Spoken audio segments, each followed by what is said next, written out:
Bonjour les Zémouriennes et les Zémouriens. Alors voilà, les choses s'aggravent de partout.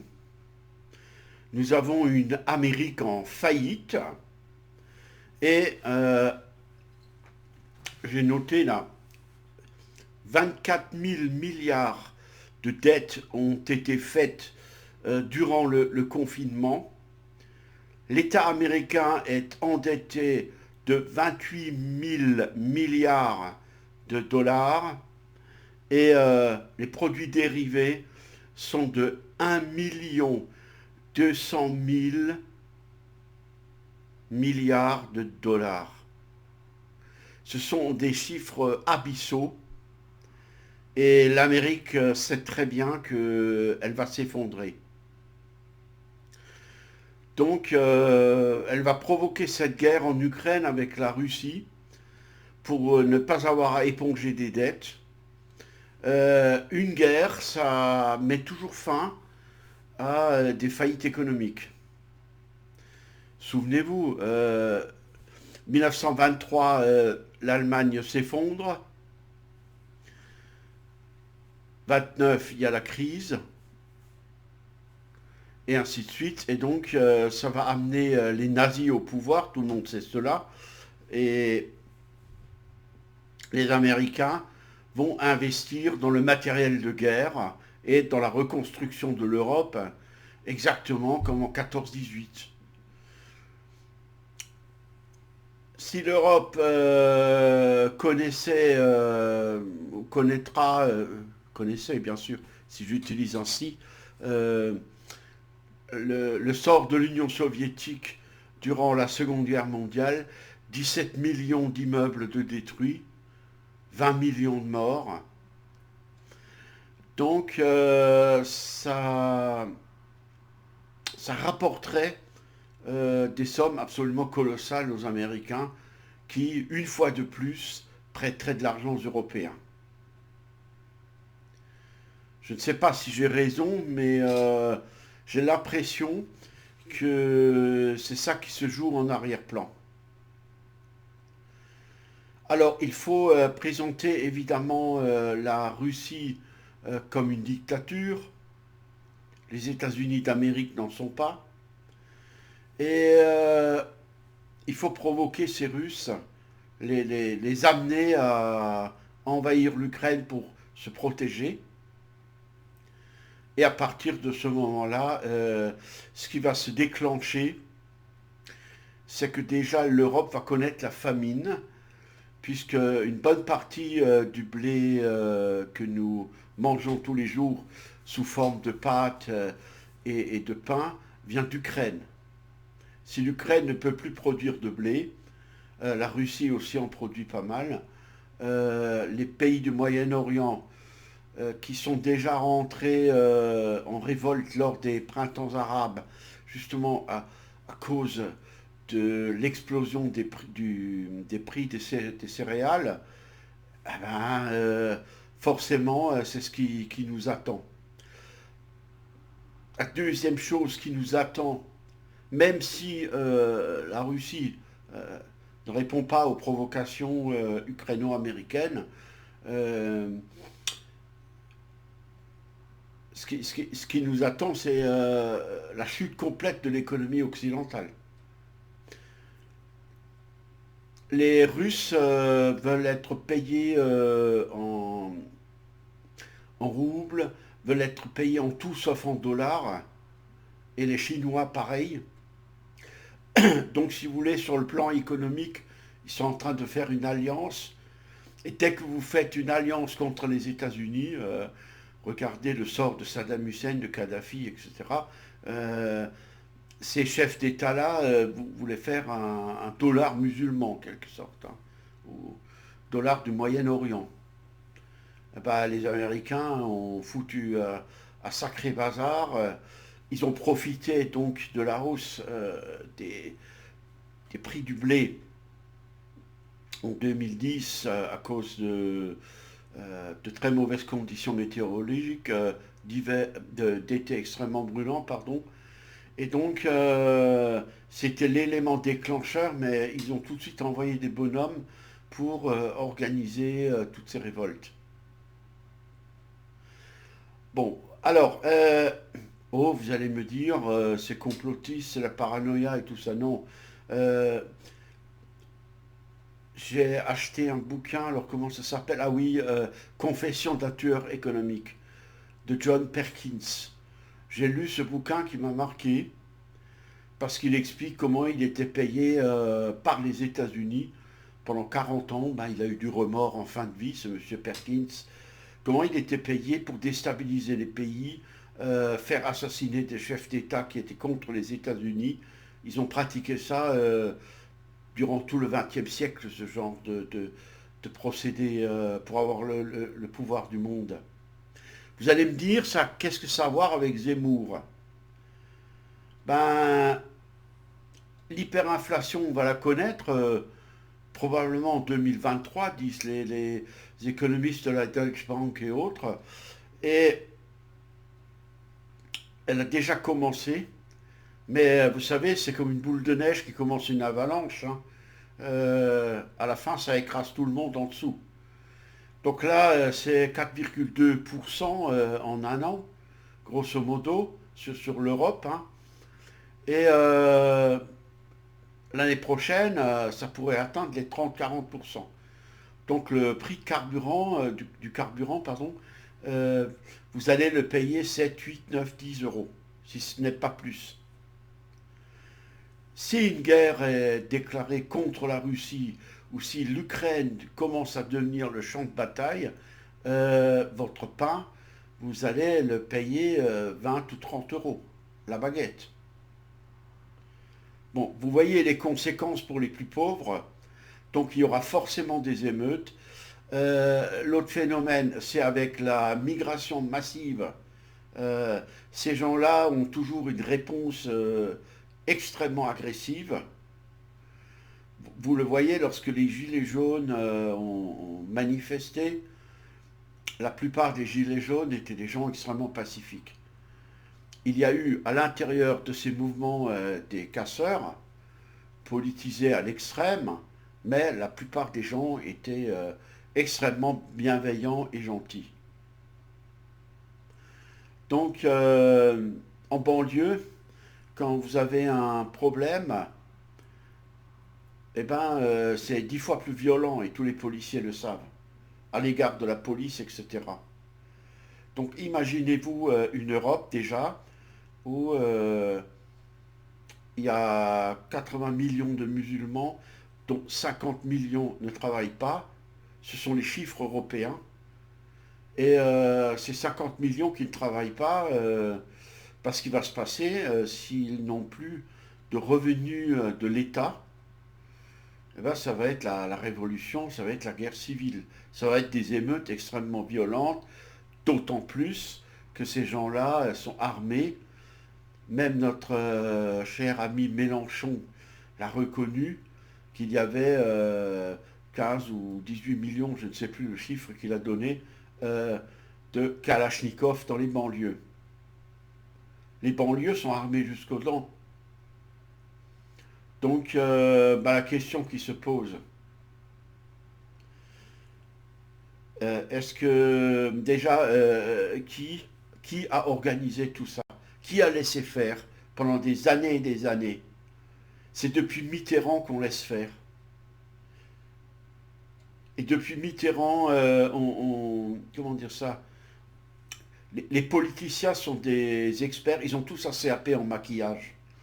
Ils maquillent les chiffres, ils maquillent la violence, ils maquillent tout ce que vous voulez. C'est dans le déni, c'est dans le, comment dire, dans la fraude malhonnête par rapport à la vérité. Vous dites la vérité à un politicien, eh bien, le gars il tombe malade, hein, il fait une attaque cardiaque. Alors, voilà, tous ces phénomènes conjugués euh, vont amener probablement à quelque chose d'extrêmement difficile et terrible pour notre pays. guerre civile, peut-être agression de l'extérieur, et à partir de ce moment-là, eh ben, il faudra un homme politique extrêmement ferme et fort, et il faudra défendre nos valeurs qui ont été détruites pendant tant et tant d'années par l'extrême gauche, par une société hédoniste. Vous savez, autrefois, les gens mettaient la souffrance, était en quelque sorte une partie intégrante de leur vie. Il y avait les calvaires qui montraient la souffrance du Christ, et la souffrance faisait partie de la vie. Depuis les années 1955, grosso modo, après les 10 ans de reconstruction, eh bien, ce qui s'est passé, nous sommes rentrés dans une société hédoniste où, évidemment, il ne fallait plus montrer un Christ sur un calvaire avec les outils de la crucifixion et ne plus parler, on est de la souffrance, on est dans le déni de la souffrance, ce que nos prédécesseurs n'ont jamais fait. La souffrance n'est pas une faiblesse, c'est une force aussi. Il ne faut pas la rechercher, il ne faut pas être masochiste, bien sûr, mais cette force, ça nous ramène à l'intérieur de nous-mêmes, ça nous spiritualise, et à partir de ce moment-là, nous mettons en route des résistances. Quand tout va bien, on ne résiste pas, on est là, tout va bien, c'est super, viens pas me faire chier avec tes problèmes.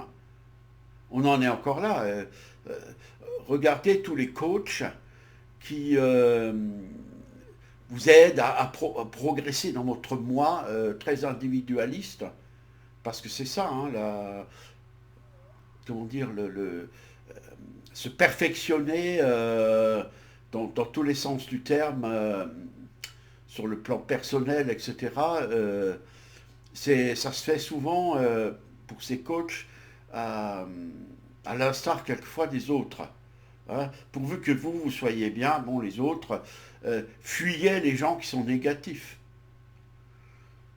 Personnellement, je n'ai jamais fui les gens qui sont négatifs parce que ce sont des gens qui souffrent et je ne connais pas la cause de leur souffrance si je ne connais pas bien les personnes. Et ces personnes qui souffrent sont souvent des personnes extrêmement profondes. Ce que n'est pas du tout la personne qui est complètement hédoniste, qui fait que rigoler toute la journée, et puis dès qu'il y a une personne qui a un malheur, ben, elle change de trottoir et on passe au suivant. Ce sont souvent des personnes fausses, etc. Je ne fais pas l'apologie de la souffrance, mais j'essaie de vous faire comprendre que les générations qui nous ont précédés avaient compris ce phénomène. En disant, il y a des moments dans la vie où je suis très, très joyeux, je blague, je fais de l'humour, je m'amuse pendant un mariage, mais il y a aussi des enterrements et il faut aussi tenir compte de ça. Et tout cela, ce sont des expériences de la vie. Alors, nous sommes dans une société où nous nous vendons, nous nous prostituons à celui qui nous promet sans arrêt que tout va aller bien, je vais maintenir les salaires, je vais augmenter les salaires et tout ça, avec la dette que je viens de vous exposer. Eh bien, Macron, ce type-là, il va faire rentrer le pays dans un mur. Mais nous allons rentrer dans un mur et vous allez voir que vous allez découvrir le vrai visage des gens. Voleurs, agressifs, égoïstes, pour pas mal d'entre eux. J'ai 58 ans, j'ai déjà pas mal vécu, fait pas mal de métiers, rencontré un nombre incalculable de gens. Eh bien, je me suis rendu compte à quel point le nombre de gens individualistes et égoïstes était élevé. C'est impressionnant. Et menteurs et tout ce que vous voulez. J'ai connu des gens, je termine là-dessus, qui étaient les pires pourritures dans leur vie privée. Euh, des gens qui ont menti pour s'accaparer des héritages, qui ont foutu la merde pour de l'argent à droite et à gauche, qui volaient de partout. Et ces gens, au bistrot ou dans des repas de famille, ils s'indignaient du fait que les politiciens soient corrompus. Autrement dit, ce qu'ils n'exigent pas d'eux-mêmes, hein, les libertés qu'ils se permettent dans leur vie privée, eh bien, ils ne les tolèrent pas chez les politiciens. Ils ne tolèrent pas que les politiciens soient malhonnêtes, mais il y a une fois une personne, je lui ai dit, mais regarde ta propre vie là. Qu'est-ce que tu as fait dans ta vie? Une vraie pourriture. Eh ben, la personne est devenue agressive parce que je l'ai mis face à ce qu'elle est réellement. Et donc, voilà où est le problème.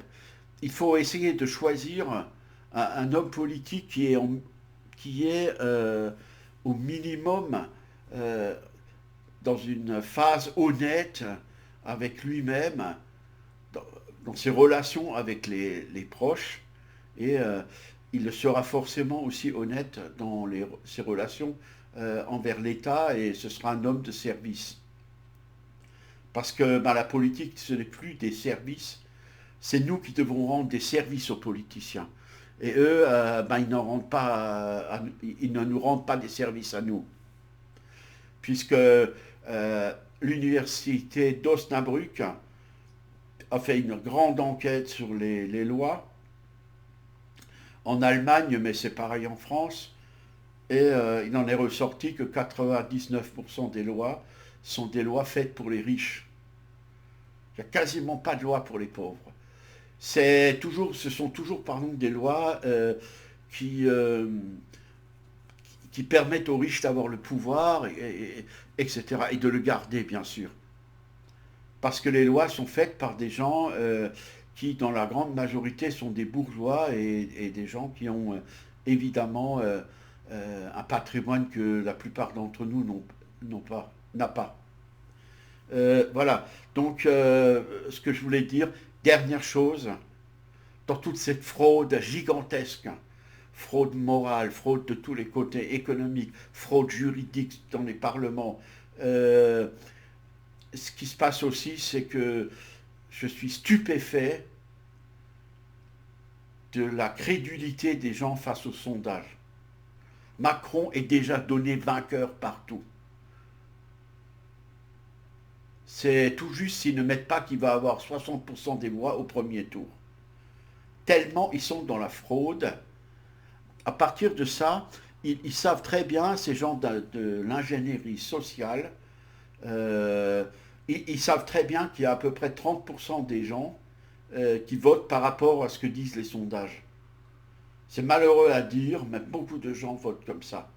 Et si on vous martèle nuit et jour, ah ben moi je vais voter pour Macron, moi je vais... et si on choisit les interviews en disant, ah ben Macron finalement c'est un bon chef d'État, ce n'est pas si mal que ça ce qui se passe en France, et on vous...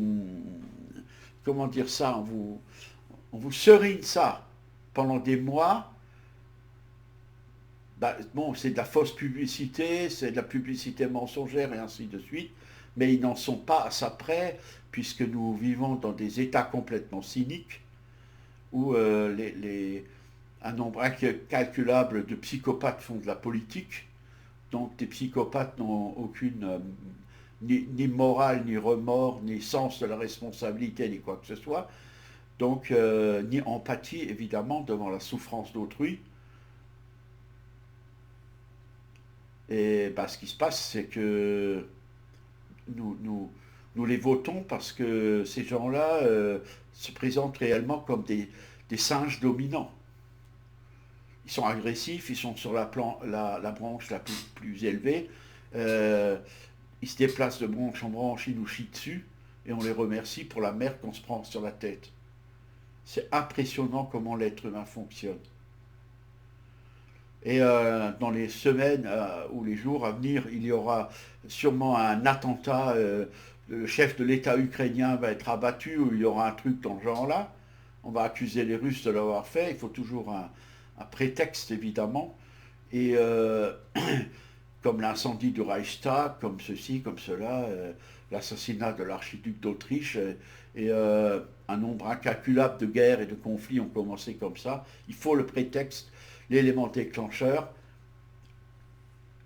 Et comme c'est eux qui décident à quel moment cela aura lieu, et ils décident même des conséquences qui en découleront, eh ben voilà. Donc nous allons, pour résumer, grâce à ces pourritures que nous avons laissées au pouvoir pendant des décennies et des décennies, probablement connaître une hyperinflation sans précédent, entrer en conflit avec l'Ukraine et avec la Russie.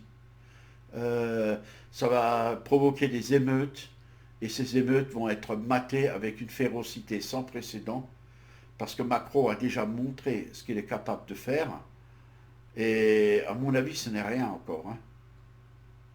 Donc voilà, et les gens sont manipulés du soir au matin pour voter pour ce qui va dans ce sens-là. Voilà, parce que Macron, ben, on le sait, depuis Sarkozy, il a vendu, je crois, ses 2000 tonnes d'or aux États-Unis. On n'a plus d'or. Comment est-ce qu'un chef d'État, dans une démocratie, peut signer comme ça, en disant, voilà, à la fois là, à Obama, après la crise de 2008, je te vends l'or des Français, et il n'y a personne qui a bougé, tout le monde, mystère et boule de gomme. Voilà, je dirais, la monarchie absolue procédait de la même façon. Hein. On ne demande son avis à personne. Et si on fait semblant de demander l'avis, on a une armée de journalistes qui sont là, et ces journalistes, eh bien, ils vont vous matraquer nuit et jour la cervelle, lavage de cerveau, jusqu'à ce que vous changiez d'avis et vous ne vous rendez même pas compte que vous avez changé d'avis. C'est pour ça que Macron, Fabius et autres perçoivent la population française comme des sans-dents, ça c'est Hollande, hein, comme des abrutis, comme des êtres à mépriser, parce que justement ils arrivent à nous manipuler aussi facilement. Comment voulez-vous? Nous ne nous respectons pas nous-mêmes, nous ne faisons pas l'effort de nous dire, eh bien bon, on va arrêter ça maintenant. Non, il y a les abrutis qui vont continuer à voter pour ces types-là. Et ces abrutis, ben, ils sont en train de signer le chèque de leur autodestruction, croyez-moi. Merci.